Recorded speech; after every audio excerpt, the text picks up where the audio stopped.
Este es un Porsche 911 del año 2000 y es un coche encantador.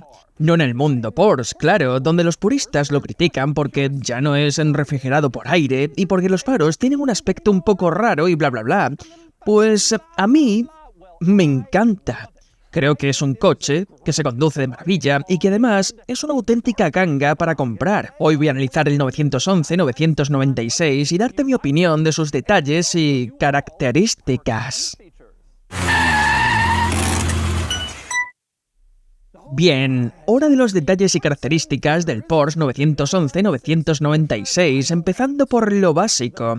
El Porsche 911 original apareció en los años 60 y se mantuvo en el mercado durante décadas. De hecho, todos los Porsche 911 vendidos hasta 1998, casi 35 años después del lanzamiento del original, eran básicamente variaciones del 911 original. Obviamente hubo actualizaciones, cambios, mejoras, nuevos modelos y nuevos diseños a lo largo del camino, pero el 911, en esencia, siguió siendo más o menos el mismo coche durante esos más de 30 años, hasta 1999. Y ahí es cuando apareció el 996, el primer 911 completamente rediseñado desde cero. Desde que el modelo original salió a la venta. Como puedes imaginar, esto generó bastante polémica. Y este coche despertó muchas críticas. Personalmente, creo que el 996 estaba condenado a ser criticado hiciera lo que hiciera Porsche, simplemente porque, por fin, estaban cambiando un coche tan querido, del mundo del automóvil y de los deportivos. El 996 tenía que estar a la altura de un legado impresionante y eso siempre iba a ser difícil. Pero hay algunas críticas muy concretas que la gente siempre menciona, y la más importante sin duda es el diseño de los faros. Hasta este coche, los faros del 911 siempre habían sido circulares o como mucho ligeramente ovalados. Aquí, en cambio, el faro se integró en una especie de panel más grande que incluía la otra luz, los lavafaros y el intermitente, y eso cambió el aspecto del frontal del 911, que había sido tan similar durante tantos años. De hecho, los primeros 996 llevaban un intermitente delantero naranja, y por eso mucha gente los llamaba los faros del huevo frito, porque parecía que el intermitente naranja era la yema y el resto se estaba descurriendo, como en una sartén. Así se refería la gente a este coche. Esa fue una de las críticas al 996 y hubo más. Este coche utiliza un 6 cilindros boxer como prácticamente todos los 911 anteriores,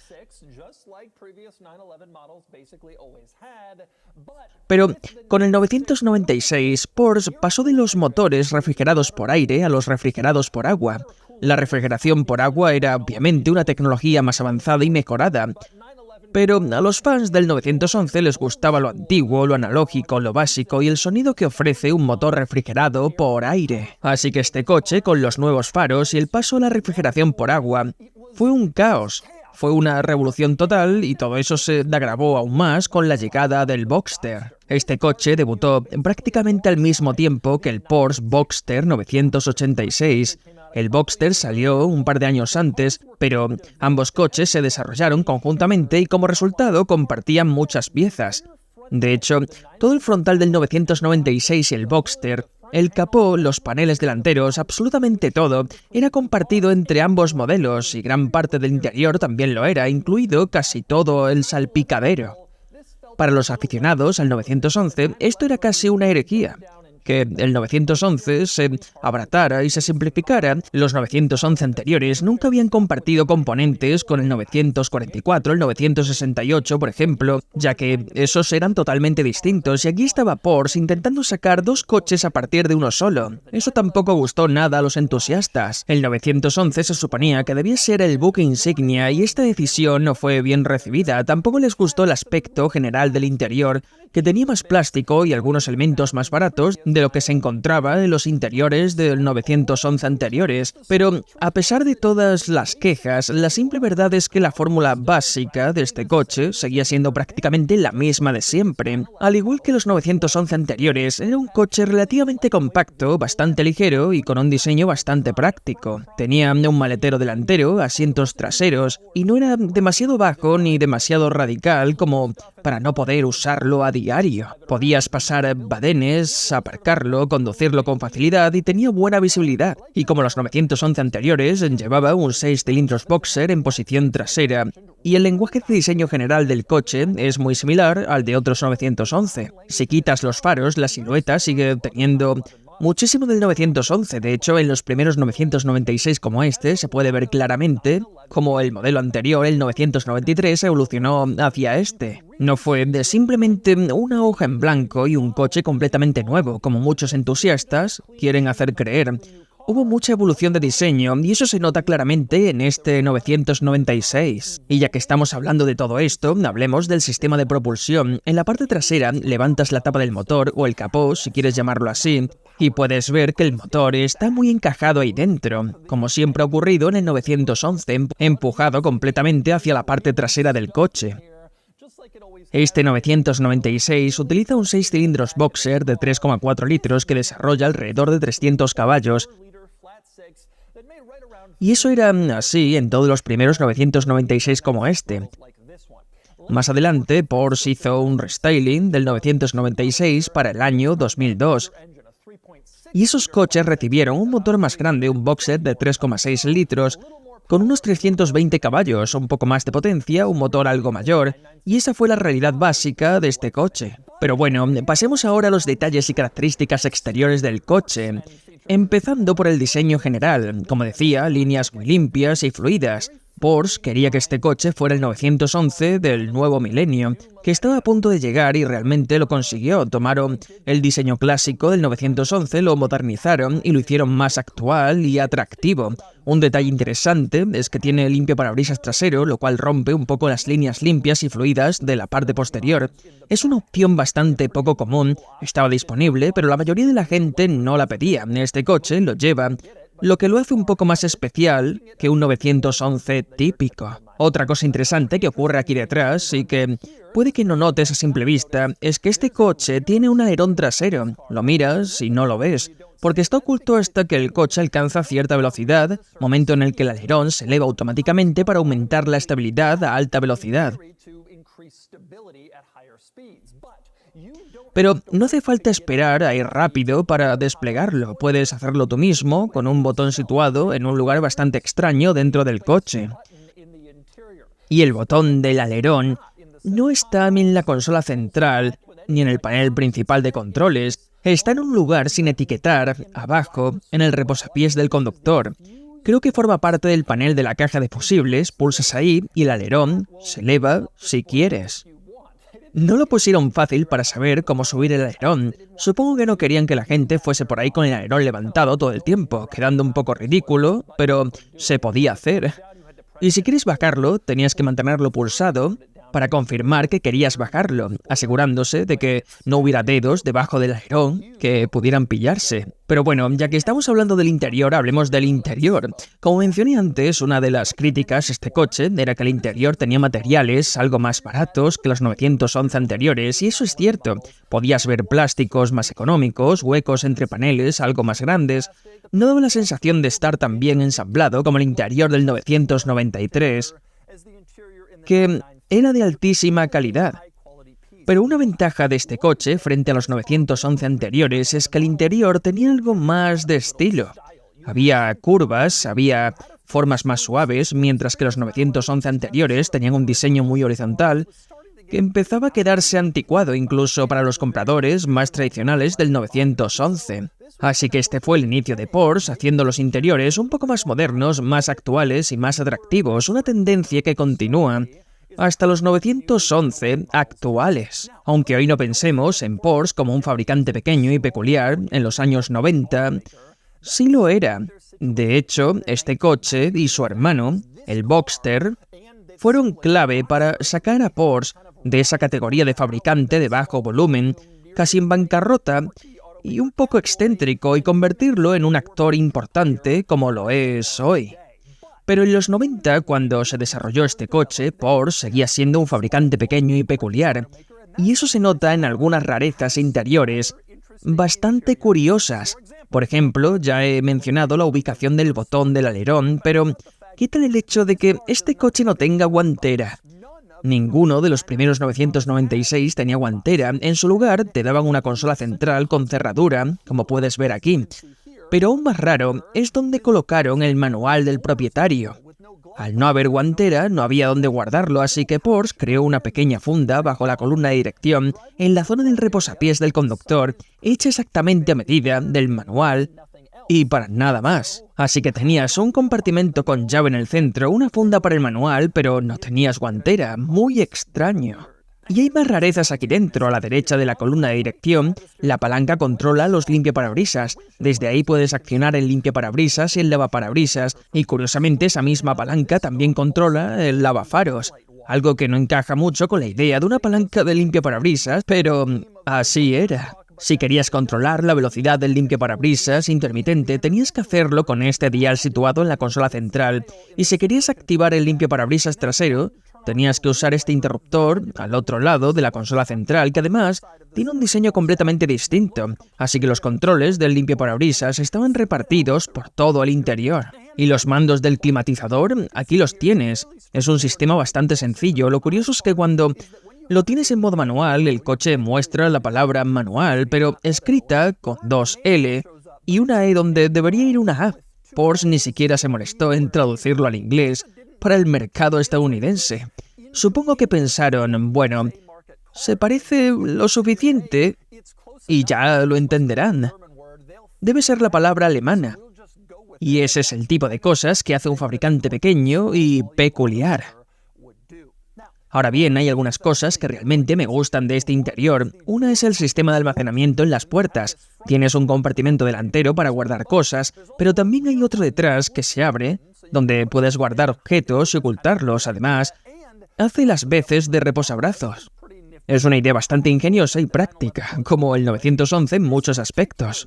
Y este en concreto también me encanta que el túnel central esté pintado en verde para combinar con el color exterior. No estoy del todo seguro de si este túnel central pintado en verde era de fábrica o se hizo después, pero queda genial. Este coche tiene un color raro y especial. Este verde, metalizado y llevado también al interior, es un pequeño detalle muy especial cuando lo conduces. Otra cosa que me encanta del interior son los relojes justo detrás del volante. En el centro tienes el cuentarevoluciones, no el velocímetro. Esto era un coche de carreras y el cuentarevoluciones era lo más importante, aunque justo debajo había una velocidad digital. A los lados, los relojes se van abriendo en abanico y muestran información progresivamente menos importante, pero todo orientado directamente al conductor, con tipografía grande y muy clara.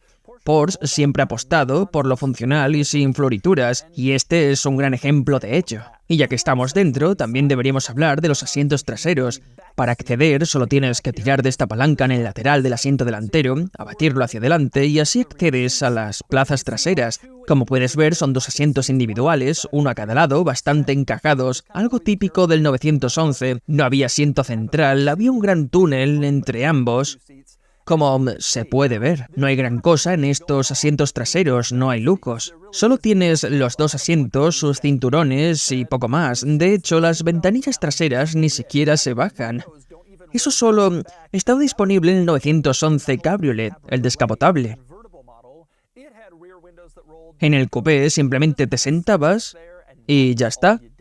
Sin embargo, los asientos traseros sí tienen una función interesante y es que se pueden abatir. Al hacerlo, la parte trasera del respaldo está tapizada en moqueta y esto tiene su razón de ser. Si no querías usar las plazas traseras para pasajeros, las abatías y te quedaba una superficie plana y alfombrada donde podías colocar carga. Al final obtenías una zona de carga bastante grande detrás, además del maletero delantero, que te enseñaré a continuación. De hecho, los respaldos de los asientos traseros incluso tienen estas pequeñas piezas de plástico en la parte superior que ayudan a evitar que la carga se deslice hacia adelante si llevas cosas colocadas aquí atrás, para que no se desplacen hacia el habitáculo delantero ni caigan entre los asientos. La verdad es que está bastante bien pensado y, de nuevo, añade practicidad de este coche, sobre todo en comparación con otros deportivos menos prácticos. Y por último pasamos al maletero delantero. Como puedes ver, es bastante grande y práctico, lo cual vuelve a ser una señal de identidad del 911. Aunque hay un inconveniente en cuanto a la practicidad del maletero delantero y es el acceso. No hay ninguna forma de abrir el maletero delantero desde el mando a distancia. Los 911 posteriores incorporaron un botón en el mando para el maletero delantero, pero como puedes ver, en este mando el único botón que hay es el de cerrar y abrir el coche. No hay botón para el maletero. Así que para acceder al maletero delantero tenías que abrir la puerta del conductor. Había una palanca en la zona del marco inferior de la puerta. Tirabas de ella y eso abría el maletero delantero, y esa era básicamente la única forma de acceder.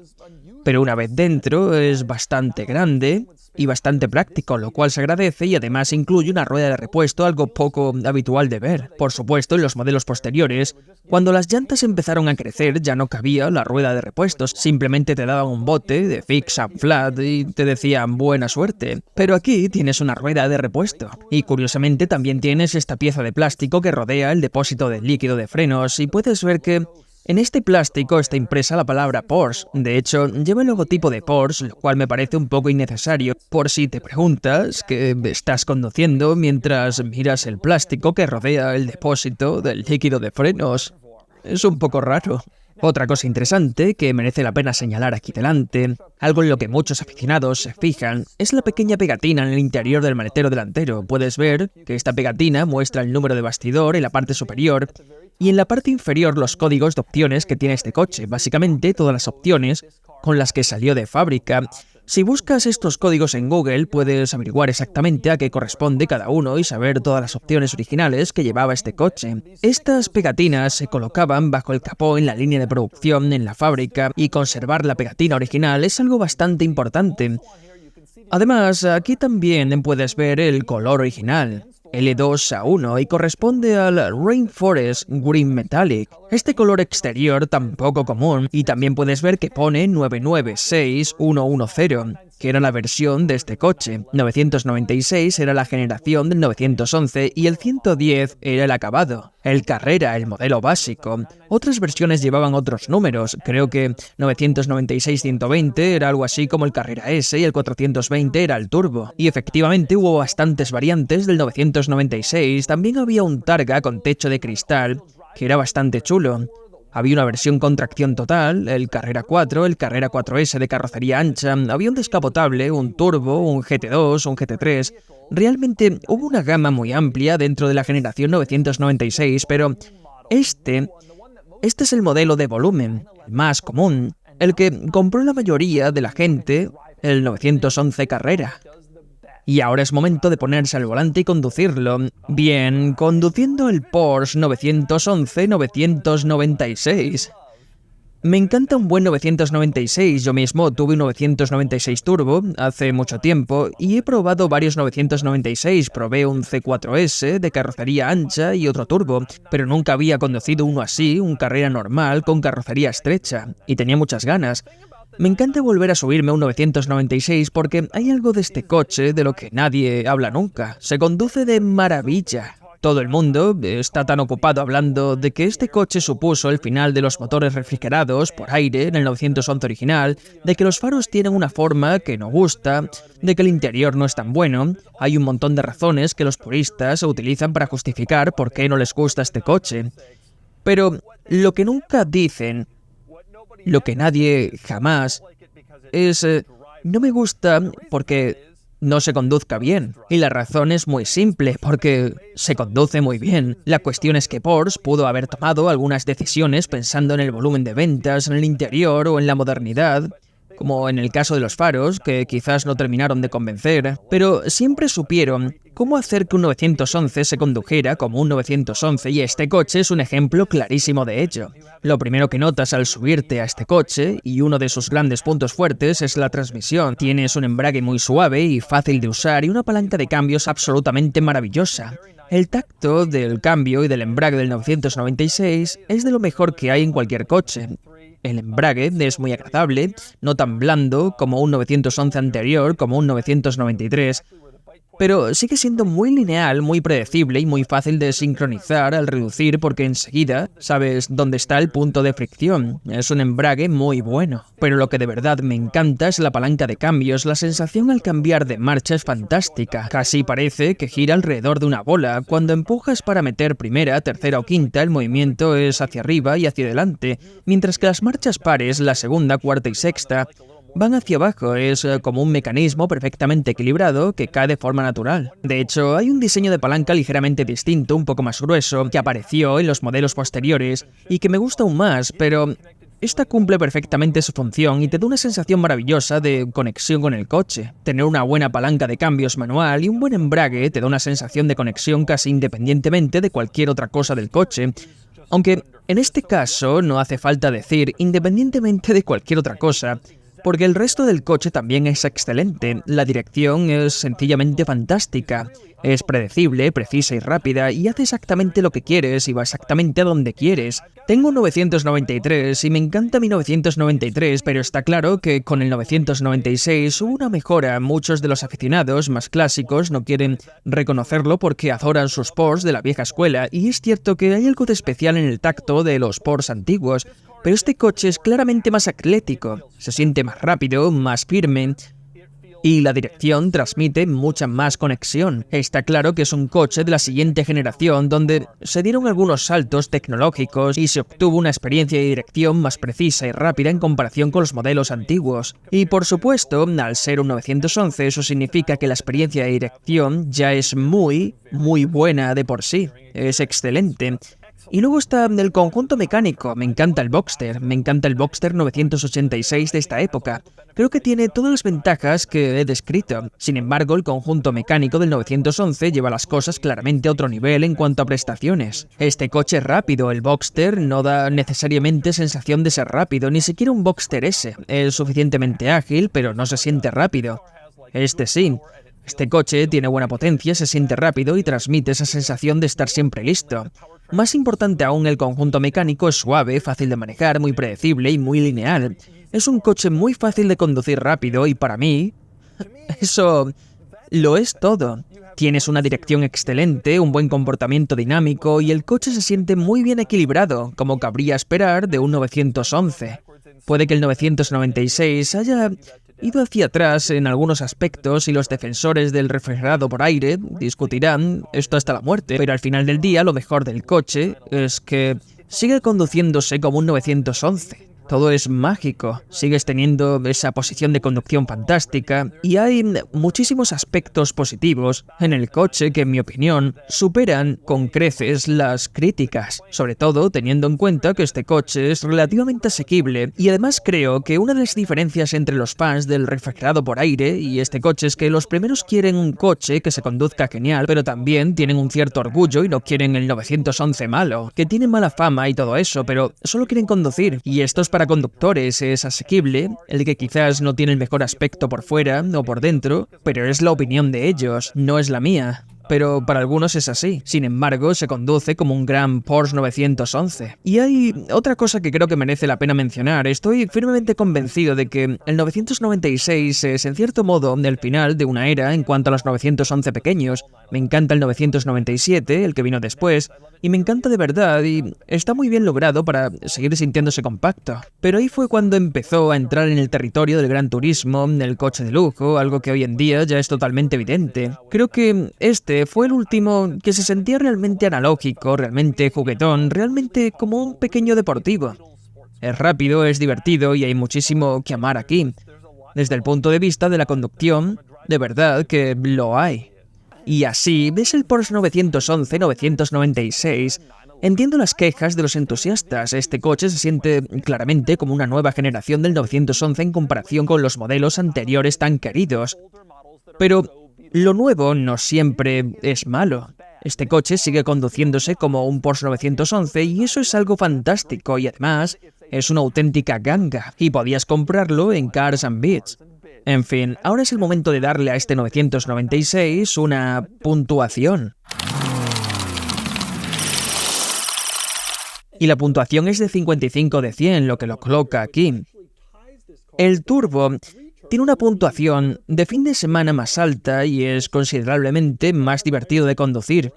Pero es difícil discutir las ventajas de este en el día a día, especialmente su precio, que es una auténtica ganga. Yo seguiría quedándome con el 993 Turbo, y de hecho lo hice, pero si tuviera un presupuesto más ajustado, compraría un 996 y me reiría de toda la gente que se gasta muchísimo más dinero en coches no solo en el 993, sino en muchos otros, cuando la experiencia está disponible por una cantidad de dinero bastante razonable.